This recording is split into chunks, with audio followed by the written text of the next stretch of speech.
Welcome everybody, and we are starting a new chapter, and that is deductions from total income. Some people call it as chapter 6A deductions because under the Income Tax Act the concepts and the sections are put in different chapters, and chapter 6A talks about deductions there. Okay, some people call it as deductions from section 80C to 80U because these are the sections which are covered for claiming the deductions. Now let's understand why this chapter is important. Now, when you go to exams, you will obviously get a question which is about computing total income. So when you get a question about computing total income without claiming deductions, you cannot compute total income. So that's why deductions are a must. Right? Now, I'll tell you this chapter we have to first understand from two different perspectives. How you are going to file the return, right? Are you filing the returns under default tax regime or under optional tax regime, right? Suppose you are filing the return under default tax regime, then deductions under chapter 6A, that is 80C to U, cannot be claimed as deduction. That means if you are filing return under 115 BAC default tax regime, no deduction from 80C to 80U are allowed, but only three exceptions. One, employer's contribution to new pension scheme 80CCD subsection 2. Second, central government's contribution to Agnipath scheme 80CCH subsection 2. Or if you are generating additional employment, additional labor, in relation to that, deduction of wages under 80JJAA, right? These three sections only allowed as deduction if you are filing returns under default tax regime.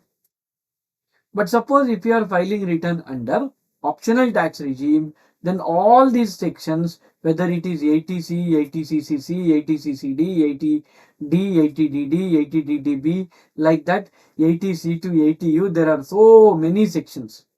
And all that sections, if you meet the conditions, you can claim the deductions under optional tax regime. This you should remember. Now, if you have to claim the deduction, you can claim the deduction from any income, right? But there are incomes like long-term capital gain. Long-term capital gain can be under 112 or 112A, right? Long-term capital gain can be under section 112 or under section 112A. Or I will tell you short-term capital gain under section 111A.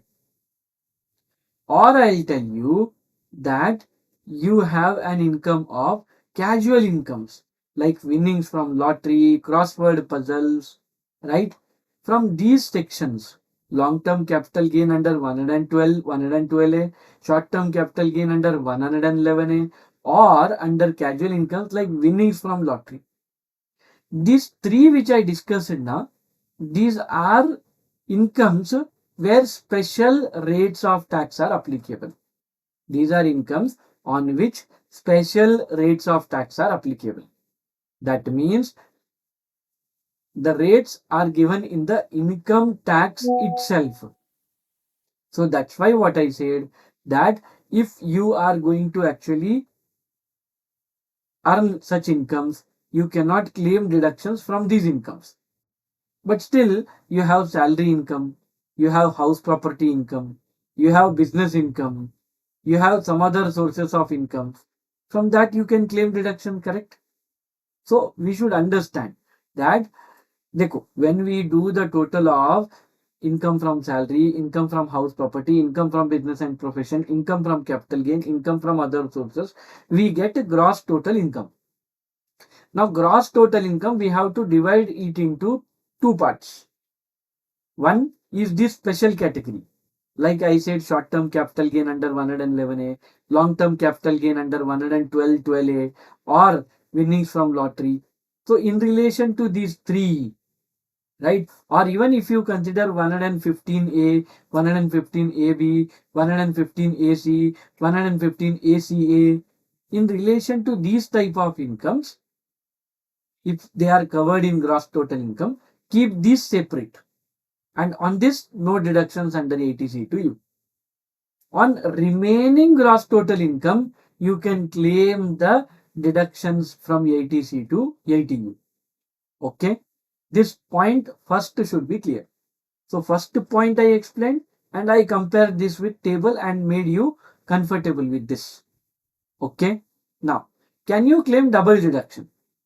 The answer is no. Because if you are claiming deduction under 80C to 80U, then for the same item, you cannot claim deduction under any other section. If you are claiming deduction here, you cannot claim the deduction for the same expenditure or same thing under any other section. This you should remember. Now, when you claim the deduction, again you have to remember that your deduction cannot be more than gross total income. Right? Or I can say your deduction cannot be more than the remaining gross total income. Sir, suppose remaining gross total income is suppose 500 rupees. My deductions are 700 rupees. Then only 500 deduction can be claimed. So deductions cannot be more than gross total income. Okay. But sir, that extra 200, whatever was not claimed, can I carry forward? The answer is no. If gross total income is not sufficient, then that deductions you cannot claim in the next year. Okay? In next year you cannot claim it. Right? Then one thing to remember, dekho, in Telugu there is a quotation that if you don't ask, even mother will not give you food. You have to request, you have to ask, Mom, I am feeling hungry. Right? Adigandi amma kuda annam pettadu. So, similarly, if you don't claim the deduction, you cannot get it. So, deduction must be claimed to get the deduction. Okay? So, this is how you are actually supposed to remember the topics. Now, let me recap from you. Dekho, we are discussing the chapter deductions from total income 80C to 80U, chapter 6A deductions. Right? Deductions can be claimed from any income other than long-term capital gain under 111, 112, 112A, short-term capital gain under 111A, casual incomes like winnings from lottery, crossword puzzles, or even 115A, 115AB, 115AC, 115ACA also. From this, you cannot claim deductions. But from remaining gross total income, definitely you can claim deduction. But ensure that your deductions are not more than gross total income. And if you are not able to claim because of insufficiency of gross total income, of remaining gross total income, these deductions cannot be carried forward. There is no double deduction available. And one more thing, if you have actually claimed deduction under 80C to 80U, then you cannot claim deduction under any other head. And you should claim it, then only you will get it. Right? This is how you should remember. And we discussed the original point that two ways we can file the return. That is 115 BAC and second one is optional tax regime. If you are claiming the deduction, filing the return under 115 BAC, only three sections we can claim as deduction. What are they? 80CCD subsection 2. Employer's contribution to NPS. 80CCH subsection 2. Central government's contribution to Agnipath scheme. And third one is 80JJAA. That is for additional workers, whatever wages paid, for that you claim deduction. So in default tax regime, if you file only for this section, you can claim deduction. And if you are filing under optional tax regime, you can claim deductions for anything. Now, deductions can be of two types. One is expenditure based deduction, and second one is income based deduction, right? So, income based deductions, like if you are recycling the waste and converting it into electricity, under 80JJA you can. If you are an author of the book, or if you have developed any patent, then 80 QQB, RRB, such sections are applicable. There you can claim the deduction in relation to income. If suppose you are earning interest income, 80 TTA, 80 TTB, there you can claim the deduction. So these are income based deductions. But first let's start with the first section, that is 80C, and it's a payment based deduction. We are into the next page, right? To whom it is applicable? This 80C is in relation to specified investments. It is applicable to individual. It is applicable to Hindu undivided family. Now, that individual is a citizen of India, not a citizen of India, resident or not a resident, doesn't matter. If the person is individual, person is HUF, then he can claim deduction under this section, right? And what are the items on which we can claim the deduction? To just fast understand it in fast way, I just gave a circle like this, where you see that if you are contributing to ULIP, right? If you are contributing to Sukanya Samruddhi Yojana, if you are contributing to National Savings Certificate, NABARD bonds, Senior Citizen Savings Scheme, Post Office 5 years investment, fixed deposits, right? If you are paying tuition fees for the child, like that, whole hell lot of list is given in this circle to just have a glimpse of it. But we have to discuss in detail now. Let's start here, right? We are now understanding first about tuition fees. Now, if you are paying a tuition fees in India for a full-time program, again, repeat with me, you are paying tuition fees where? In India. For what? For a full-time program, right? To any college, to any university, right? Or to a school, or to any educational institution. Then you can claim the deduction. So suppose you are paying fees to CMA Institute. Can you claim deduction under 80C to you? The answer is no. You cannot claim deduction under section 80C. Why? Because CMA is not a full-time program, right? Suppose you are studying in a business school. You are paying some fees to a business school, or to a degree college, to an inter college, to your school, whether it is to state board, CBSE, ICSE, IB, or the most awaited one, Bharatiya Shiksha Board. If you are paying to any of this, then you can claim the deduction of tuition fees. But for how many children? Only for 2 children. Whether the children are dependent or independent doesn't matter. But for only 2 children's tuition fees, you can claim deduction. Admission fees also you can claim as deduction, no problem, right? But if you are paying donations, if you are paying to development fund, if you are paying for private tuition fees, again repeat with me, for donations you are paying, for private tuition fees you are paying, development fund you are paying, these things cannot be claimed as deduction. Okay, so what did you learn in tuition fees? Arey, come on, repeat with me. Tuition fees paid for full-time program in India in relation to school, college, university, or any other educational institution, you can claim deduction.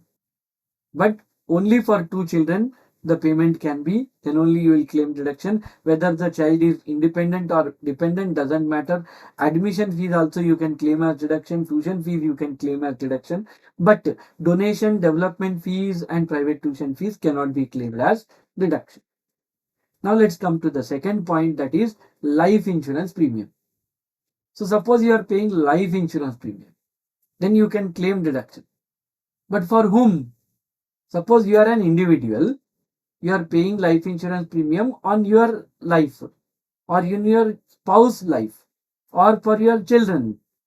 The children may be major, minor, doesn't matter. But if you are paying life insurance premium for self, spouse, children, then you can claim deduction for life insurance premium. Clear? Right? Life insurance premium, you can claim it as deduction. Right? Life insurance premium, you can claim it as deduction if you are individual, for self, spouse or children, whether major or minor. Done. If you are a Hindu undivided family, in that case, in case of Hindu undivided family, for any member of the Hindu undivided family, the premium can be paid. Then you can claim the deduction. But, there is a but here. What is that but talking about? It says that you can claim deduction up to a certain amount. What is that certain amount? Let me explain in detail. देखो, when you take a policy, you pay yearly premium. Let's assume yearly. If you pay monthly also, all that put together yearly. If you pay quarterly also, all that put together yearly. Okay, good. Now, if you are paying premium on a yearly basis, this is called as insurance premium. Second thing is the policy amount. Second thing is what? The policy amount, the maturity amount. Are you able to understand the two? Yes. Now, what the law says, that as a percentage of maturity amount, you can claim deduction. That means your actual premium or that percentage, whichever is lower. What I said, your policy amount, a percentage of the policy amount, which is given here in the list, or your actual premium, whichever is lower, is allowed as deduction. So percentage of the maturity amount or percentage of the maturity amount or actual premium, whichever is lower, is allowed as deduction. Now, how much is that percentage? So let's divide the people into two categories. One is disabled person, one is other than disabled person. Okay. And if the payment is done before 1st April 2012, then 20% of the maturity amount can be claimed in both the cases. How much? 20% of the maturity amount can be claimed as deduction in both the cases, whether it is disabled or normal. But suppose if it is between 1st April 2012 to 31st March 2013, 1st April 2012 to 31st March 2013, in that case, you can claim the deduction of 10% in both the cases. How much? 10% in both the cases. Okay. So 10% of the maturity amount. But third case you see, on or after 1st April 2013. On or after 1st April 2013. Here they said 15% in case of disabled person, 10% in case of normal person. 15% in case of disabled person, 10% in case of normal person. You can claim as deduction. Clear or not clear? Absolutely clear. Suppose example, your policy matures and the maturity amount is suppose 4 lakhs rupees. Right? Now you have to multiply that 4 lakhs into these percentages. Then you will get some amount now. Right? And based on the period, you can decide which percentage, correct? So once you get that amount, compare that with actual premium. Whichever is lower, you can claim as deduction under section 80C. This is the way in which you should remember. Okay. Similarly, provident fund, public provident fund. Now, what do you mean by the word public provident fund? It is basically a provident fund where you can actually save your money. You will get some interest which is fully exempt, right? And for your contribution, you will get deduction under 80C. Now, for whom you can contribute? You can contribute for self in your name, your spouse name, your children's name. whether they are major or minor doesn't matter. Or if it is a Hindu undivided family, then for any member of the Hindu undivided family they can contribute. Okay, this is how you should remember. So public provident fund. Similarly, you can contribute to unit linked insurance policy. Correct? So if you contribute to unit linked insurance policy can be of UTI, Unit Trust of India, or unit linked insurance policy can be of any other mutual fund, UTI or any other mutual fund. But once you contribute, you are eligible for claiming deduction under 80C. Correct? 80C, that's it. Done.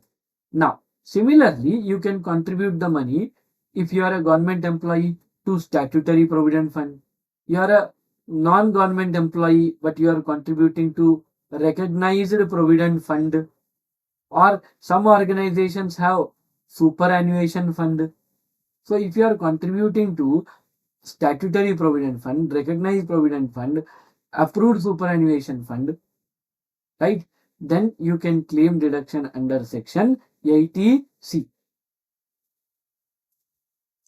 In all these cases, basically employer will only deduct the amount from your salary and deposit into these particular schemes. So because it is deducted from your salary, you can claim deduction here. And employers also contribute. Employers also contribute. And how it should be treated, we discussed in salary chapter. Okay, but your contribution, employees' contribution to provident fund, to statutory fund, to approved superannuation fund, that's allowed as deduction under section 80C. Done. Great. Now, if you are contributing to any senior citizen savings scheme, you are contributing to any senior citizen savings scheme, then you can claim the deduction. If you are contributing to NABARD bonds, then you can claim the deduction. If you are contributing to 5 years time deposits, that means the time deposit will be for minimum 5 years period, okay, of the post office or of a scheduled bank. Now post office is given earlier, then they gave scheduled bank also. Okay, if you are contributing to post office 5 years term deposit or more than that, or of a scheduled bank's term deposit or more than that, then definitely you can claim the deduction. Similarly, you can contribute to Sukanya Samruddhi Yojana.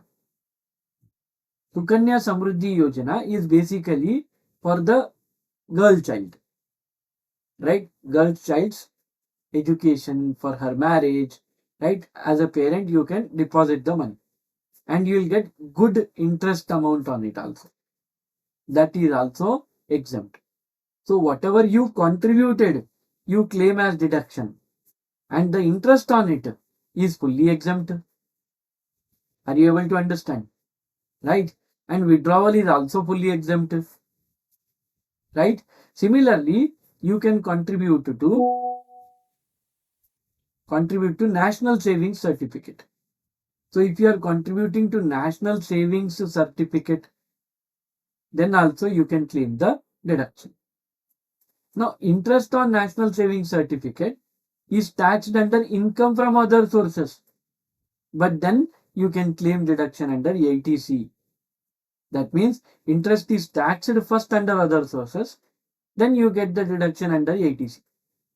And whatever you contribute to NSC, National Savings Certificate, 6, right, that you can claim deduction here. Similarly, there are schemes like Jeevan Dhara, Jeevan Akshay, right? If you contribute there also, you can claim the deduction. Okay. Now let's go to the housing scheme related matter. Suppose you have constructed a house, or if you have purchased a flat or a house, then whatever purchase price is there, you may have paid by taking some loan, right? If you have paid everything on your own, no problem. But if you have taken a loan, then loan has two components when you pay. Loan has how many components? Two components when you pay. One is the interest, which you can claim deduction under 24B, and another one is principal. That principal is allowed as deduction under 80C, right? The principal amount is allowed as deduction under section 80C. This way we are supposed to remember. The principal amount is allowed as deduction under section 80C. Similarly, you have to pay some stamp duty to the municipal office or some registration fees to the municipal office. That registration fees, the stamp duty, these are also allowed as deduction under section 80C. Please remember that these are all the list which we discussed on which you can claim the deduction. Right? In case of housing loan, the principal amount you can claim deduction here, and for purchase of house, whatever stamp duty or registration fees paid, that also you can claim here as deduction. Now, how much deduction? Deduction can be either all the investments together, right? Whatever the amount comes, or rupees 1,50,000, right? Whatever the amount of investments, or rupees 1,50,000, whichever is lower. What they said? Amount of investments or 1,50,000, whichever is lower is allowed as deduction. Okay. So this way you are actually supposed to remember.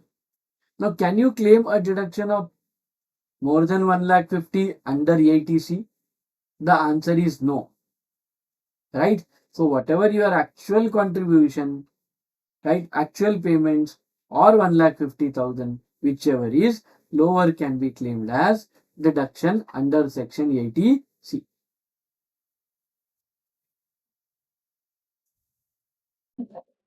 Now let us start discussing section 80CCC. Now what is 80CCC? Contribution to pension fund, or sometimes we can contribute to the pension plans or contribute to annuity schemes that are covered under 80CCC. Now, who can contribute? Only individual can contribute. देखो under 80C, individual and HUF they said, right? Under 80C, individual and HUF. But here under 80CCC, only individual. That you should remember. Now, how much can be allowed as deduction? Maximum, whatever you pay, or rupees 1,50,000, whichever is lower. So, whatever you contribute to the pension plan or annuity plan, or rupees 1,50,000, whichever is lower, right? That much deduction you can claim, not more than that. Now, I'll tell you that what type of plans you can invest in. We are talking about pension plans here, right? Then annuity plans are also there. You contribute in lump sum and you will get monthly or quarterly or yearly amounts what you request for.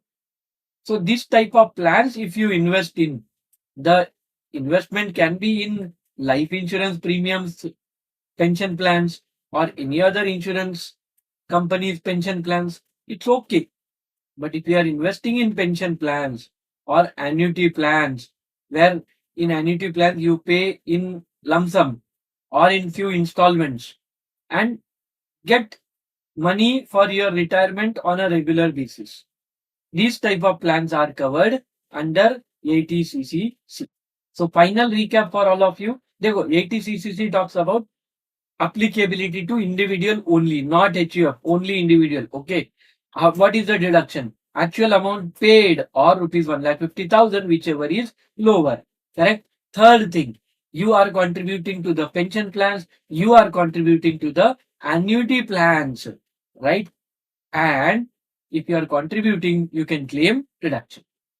Now suppose you contributed, you got deduction under 80CCC. But later on, when you withdraw the money from the annuity scheme, or when you get monthly pension or some pension, what about that? The answer is it will be fully taxable, right? So whatever pension you get or annuity you receive afterwards, that is fully taxable. Okay. Suppose when you invest money, you will get interest, maybe some dividend, something like that. In that case, what will happen to that? Suppose example, the same interest you reinvested, right? Can you claim deduction for that interest component, for that income component also? Can you claim the deduction? The answer is for the interest component, the income component, which you are going to reinvest, you cannot claim deduction under 80CCC. But, if that income is earned, it will definitely become taxable income when you withdraw it. Okay, this is how you have to understand. So it's an end to 80CCC. Now let us discuss very important topic, and that is 80CCD. Here three different types of schemes are covered. One is new pension scheme. Some people say national pension scheme. Some people say new pension system. It's okay. But you have to remember, if you are contributing to NPS or you are contributing to Atal Pension Yojana or you are contributing to central government pension schemes, if you are contributing to these type of schemes, central government scheme or to NPS or to Atal Pension Yojana, then definitely you can claim deduction under this section, that is 80CCD. Now, to whom this is applicable? Obviously, individual only will contribute, correct? So only to individuals this section applies. Great. But when the individual contributes, he'll get deduction under 80CCD subsection 1. Which section? 80CCD subsection 1. So here basically individuals are categorized into two categories. One, the employee class, and the second, the self-employed or business community. Right? Suppose the employee contributes, then up to 10% of his salary or the actual contribution, whichever is lower, will be allowed as deduction. What they said, 10% of the salary or actual contribution, whichever is lower, is allowed as deduction. 10% of the salary or 10% of the salary, 10% of the salary or actual contribution, whichever is lower, will be allowed as deduction. But if you are not an employee, then what they said, that whatever contribution you make or 20% of gross total income, whatever contribution you make or 20% of gross total income, whichever is lower, will be allowed as deduction. Now, why for salaried they said 10% and why for non-salaried they said 20%? Big question, correct? Because in case of salaried employees, employee contributes 10%, employer also contributes 10%, and employer's contribution is deductible under 80CCD subsection 2 later on. That's why here when it is salaried class, they said 10% only. Whereas if you are not a salaried person, then you only have to contribute everything for yourself. So that's why they said that if you are not a salaried person, then whatever actual contributions or 20% of gross total income, whichever is lower, that will be allowed as deduction. The next question comes, sir, but my contribution is little more. What to do if I am not getting deduction? Don't worry. For you, there is a little sigh of relief, and that is 80 CCD subsection 1B. What I said? 80 CCD subsection 1B. What it talks about? It talks about additional contribution. It talks about what? Additional contribution. Right? This point is clear to you? Yes. How much actually deduction is given here? The answer is actually we should use the word additional deduction. Okay. And how much is the deduction? Whatever amount you are not able to claim under 80 CCD subsection 1 or rupees 50,000, whichever is lower. So here also we are only talking about employees contribution. Okay. Either 50,000 rupees or contribution which you are not able to claim under 80 CCD subsection 1, whichever is lower. Okay. I'll tell you some more logics which are important for you, but when 80 CCE comes. Okay. As of now, simply remember 80 CCD 1B says you can claim additional deduction. How much? Whatever you are not able to claim under 80 CCD subsection 1 or rupees 50,000, whichever is lower. Now come to the last part. 80 CCD subsection 2. Now what is 80 CCD subsection 2? Let us discuss in detail. The 80 CCD subsection 2 talks about the employer's contribution. 80 CCD subsection 2 talks about employer's contribution. Talks about what? Employer's contribution. Okay. So how much deduction is given in employer's contribution? Employer's contribution, first thing, employer's contribution is a benefit to you. So whatever employer contributed under salary chapter, it is a taxable income. Under salary chapter, income under the head salary, it is a taxable income. And later on, you can claim deduction under 80 CCD subsection 2. Okay. Now, entire contribution is taxable under salary. But when you talk about deduction, they say the employer's contribution, actual contribution by employer, or 10% of salary, actual contribution by employer, or 10% of salary, right? Whichever is lower, right? Simple. Actual contribution by employer or 10% of salary, whichever is lower is allowed as deduction. Then the question comes, okay, but if it is a central government employee, then 10 will be replaced by 14. If it is a state government employee, then also 14%.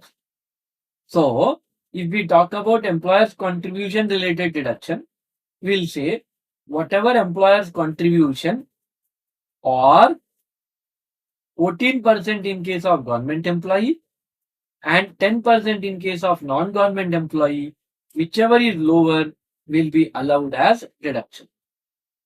Clear? Very good. But suppose you are filing return under section 115BAC. You are filing return under 115BAC. That is default tax regime.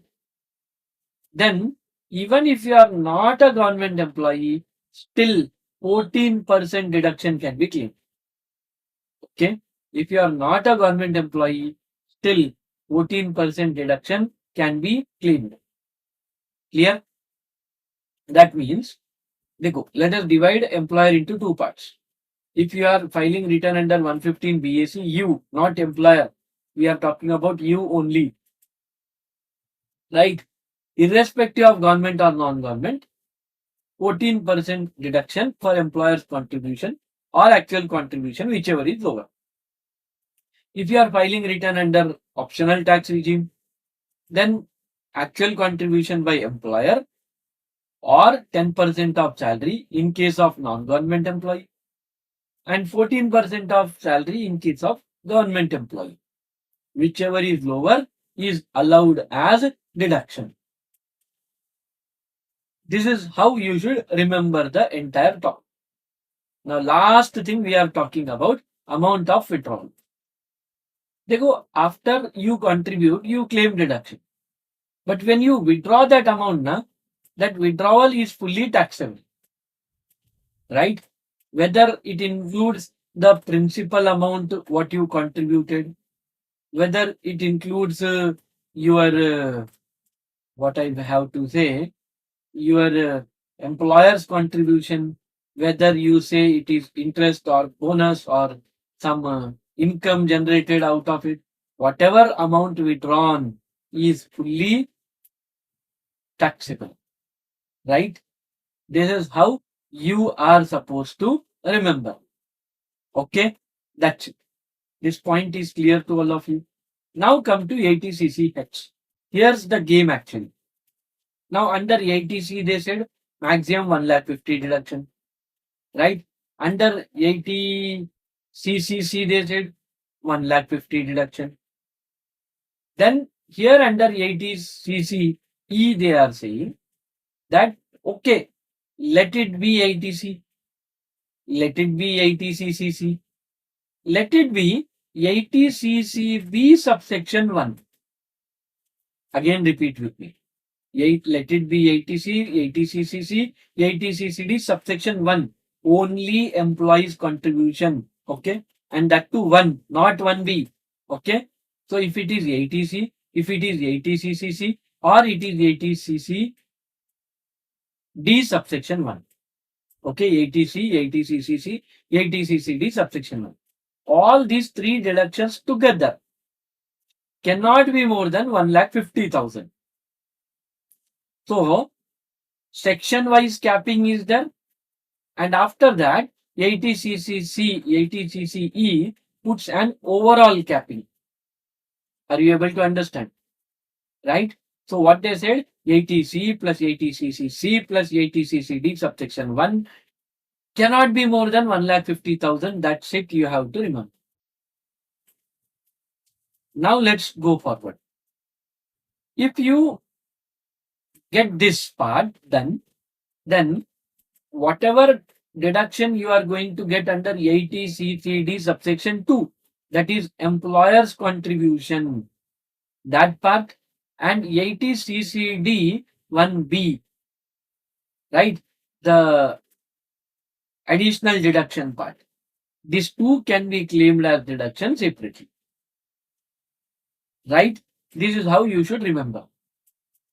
So what is the total amount of deduction which you can claim from 80C to 80E?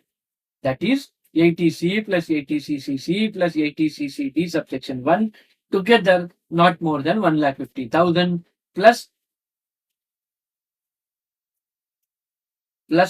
I have to tell you 80CCD 1B, right, and plus 80CCD subsection 2. This much deduction you can claim.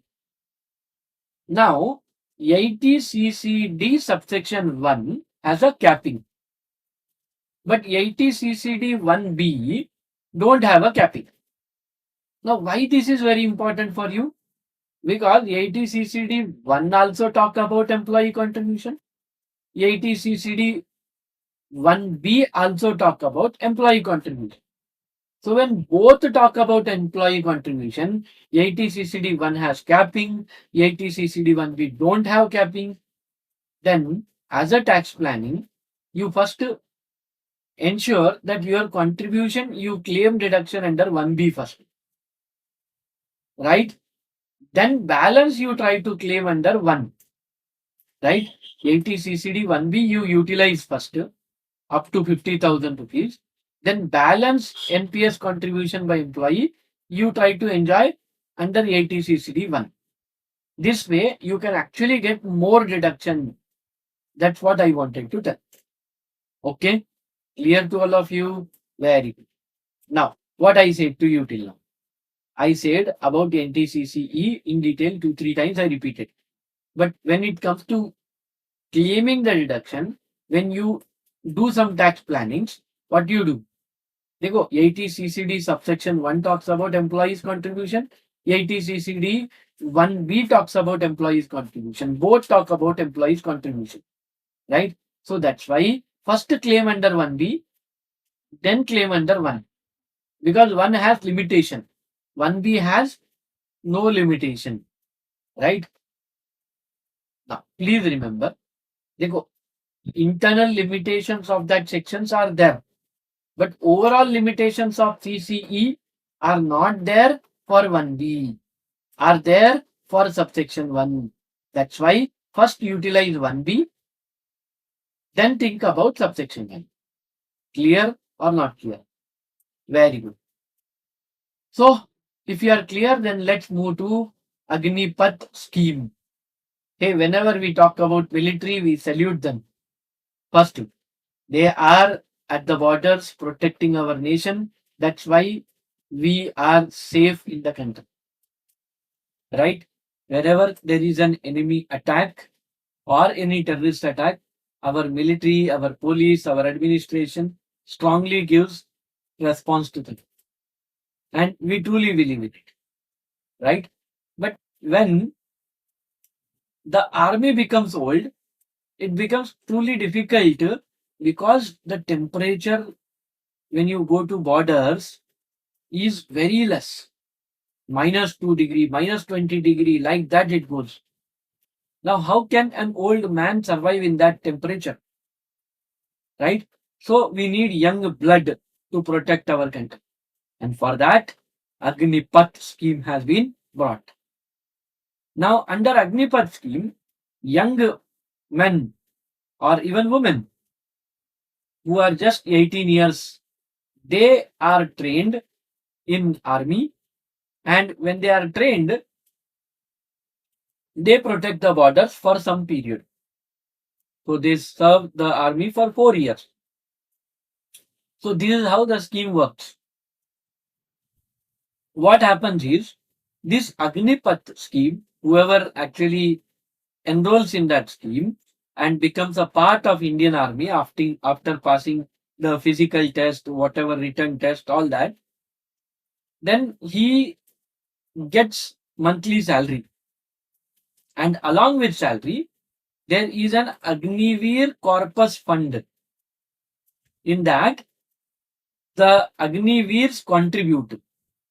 That means these army people, the young army brigade, contributes to that fund. And also, central government contributes. Right? So, whatever contribution by the employee, or I can say the Agniveer, is fully deductible. Whatever contribution by the central government, that is first taxable under salary chapter, and then you can claim it as deduction under 80CCH. Right? Clear to all of you? Very good. So whatever employee the Agniveer contributes or whatever central government contributes, both can be fully claimed as deduction under 80CCH. Right? This is how you should remember. So whatever Agniveer's contribution, deductible. Right? Whatever central government contribution, first taxed under salary, then claimed as deduction here. And finally, when the Agniveer Corpus Fund is withdrawn, right, after 4 years service, he'll retire, correct? At the age of 22, roughly, he'll retire. He'll come out of army. He'll get a huge corpus.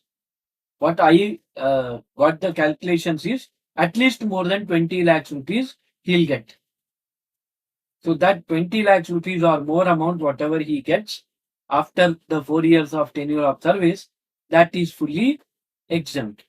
That means under section 10, subsection 12C, it is not taxable at all. So now they are strong people who are coming back from army at the age of 22. With that 20 lakhs plus rupees, they can start some small business, or if they want to pursue education, they can pursue that education also. This way, national interest is protected and the military discipline is inculcated amongst our youth. Yes or no? Yes. With the salute to our Agniveers and the Agnipath scheme, I put an end to this video. With this, we'll meet in the next video. We'll solve some problems. Okay. Bye, everybody.